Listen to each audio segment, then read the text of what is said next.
I, Rashika, I, Shivani Singh, are hereby in front of you to present our topic of current practices. Empowering street vendors in change in Indian cities. Who are street vendors? Who actually they are? Street vendors are defined as the business people who sell their goods in public places, in streets, and rather than in shops. We classify them in three categories. That is stationary, mobile, and participative.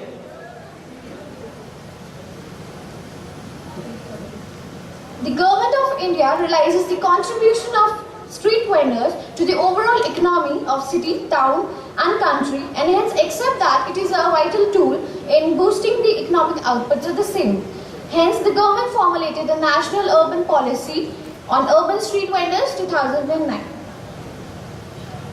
About the policy, the main objectives of the policy, it is to provide and promote a supportive environment for the urban street vendors, at the same time ensuring that their vending activities do not lead to overcrowding and also unsanitary conditions in public spaces and streets. The specific objectives of these policies: legal status, civic facilities, transparent regulations, organization of vendors, participative process, self-regulation, as well as promotional measures.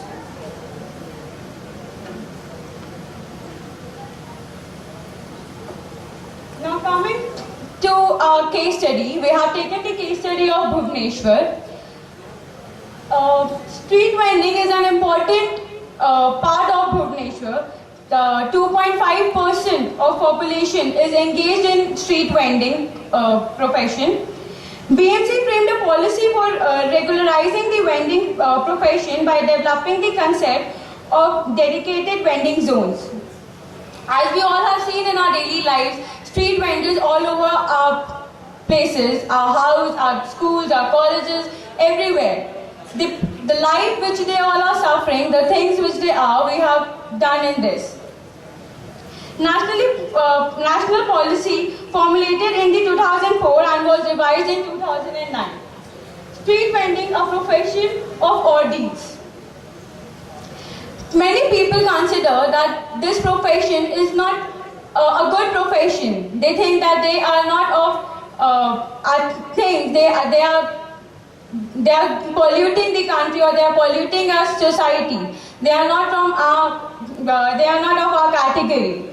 And then the Bhubaneswar, Bhubaneswar hotel town for vendors. Bhubaneswar. Before the upcoming of the model market of vendors, Bhubaneswar was same as any other city, who belongs to lower socio-economic income group people. The joint operation of BMC, GA and DDA was like hawkers who were developing their helpless prey. Coming to the relevance of case study, exclusive market for members, organized shops, screens surrounding provision of electricity, and above all, imparting peace of mind and security among street vendors. It also presents an exemplary instance, the coming of public, private and community partners together to realize the dream of forming vending zones. The impact of the case study: 52 vending zones have been developed. Some like 2,182 shops and 10,910 family members were benefited with this. Next, coming to the key role of various partners. The key role of various partners, in which the prime actors were Bhubaneswar Municipal Corporation and Government of Orissa. The first vending zone was set up at Shishu Bhavan Square, and the present number of vending zones are reached to 52. The direct monetary concessions gifted to the street vendors are the market value of land allotted to vendors and the rental value of land allotted to the vendors. The stakeholders which were engaged in the were NASVI, the National Association of Street Vendors in India, Orvid or All Orissa Roadside Vendors Association, and Nukum, Nikhil Utkal, Khudra Bhadre, and Mahasangha. The role of private partners. The role of private partners were the financing the construction and the parking management. Then the role of implementation of the action plan. The action plan devised across to be implemented in roughly 3 phases, in which the first phase was introduced as vending zones was sanctioned. Then the bamboo structures built and trial period 6 months were introduced in the first phase. Then the second phase became the Bhubaneswar Municipal Corporation did not issue the license trade initially. Then individually licensed were disturbed by verifying declaration. Then the third phase included the after the probation period, non-concrete iron structures were built by 6 into 6 and 8 into 6 square feet. The creation of vending zones with the availability of land. The land disbursed by vending zones belonged to the government of Bhubaneswar department.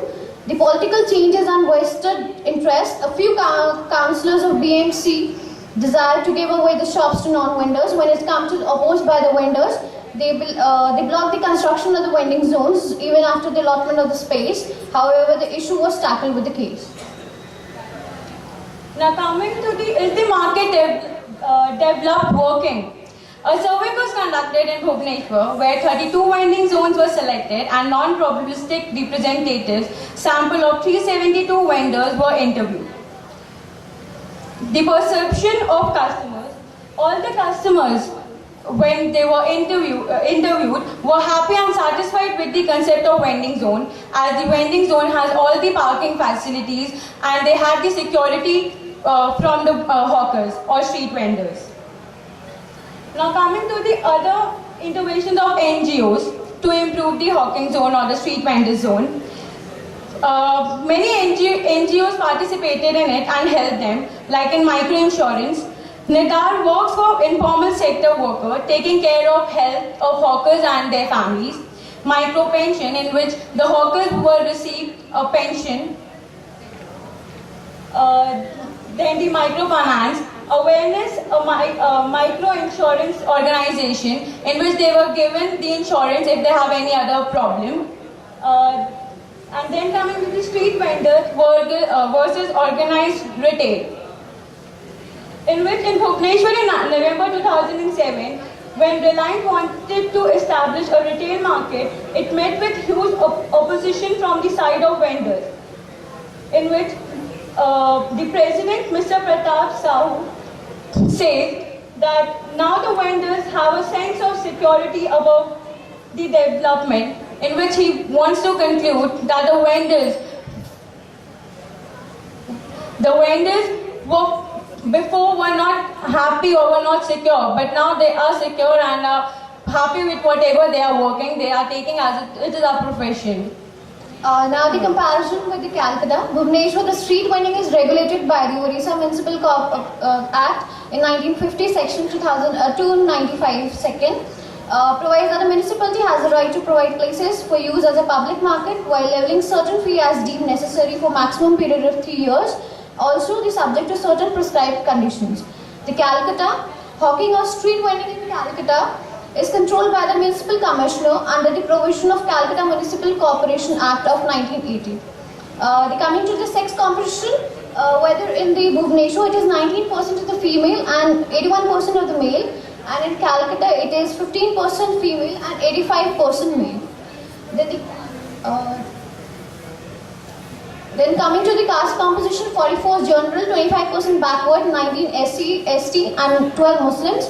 Then followed by the Calcutta, the education and the income per day. Income per day which varies from rupees 20 to 50 and rupees 51 to 50, 100 and more than 100.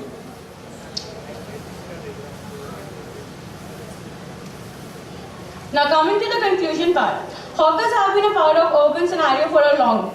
They have become a part of all cities in the country, but still they are considered as the problem rather than a solution. Other than this, all cities have municipal and police protection for traffic flow, which is a good practice, but unfortunately hawkers are neglected and are suffered. In order to intervene in the best way To stimulate sustainable economic growth and job operations, the informal economy needs to be better understood by the government and stakeholders. Then coming to the recommendation part, legalizing hawkers. Despite hawkers perform an important role. Okay, may we have the video, please?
काफी लोग कोशिश करते हैं job नहीं मिला उनको और यहाँ से भी ये खाना वगैरह हो जाता है उसके मेरी लोग बाकी इस काम से परेशान नहीं और इस काम की इज्जत नहीं मिलती इस काम की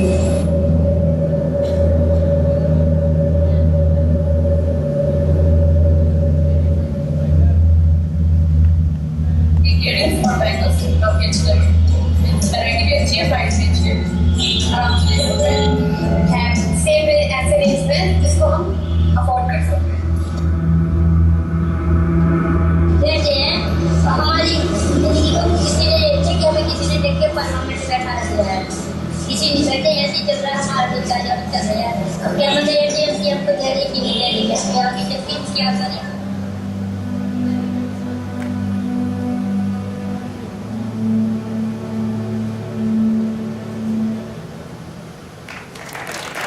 Thank you so much. I'll put forward the question.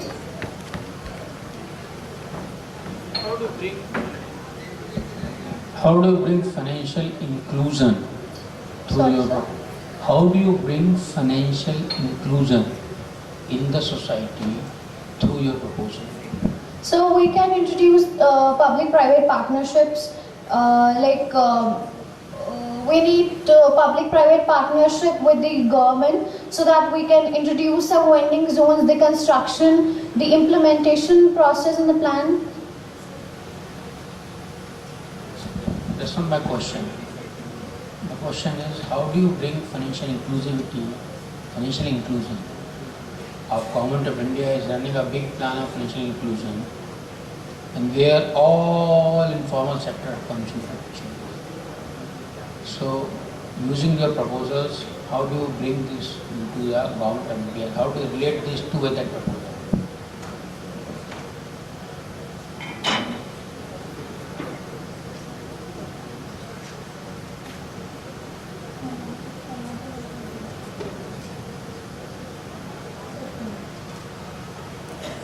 Sir, when we are legalizing it, more than as we can see that population is rising and people are migrating from rural areas to urban areas, and when they are not that education, they are not receiving that education, and due to this they are coming into these activities. And when they come into these activities, the vendor zone and all, they have their they earn that thing, and even if we legalize this, they are gonna put this in our GDP. Is engaged in these activities.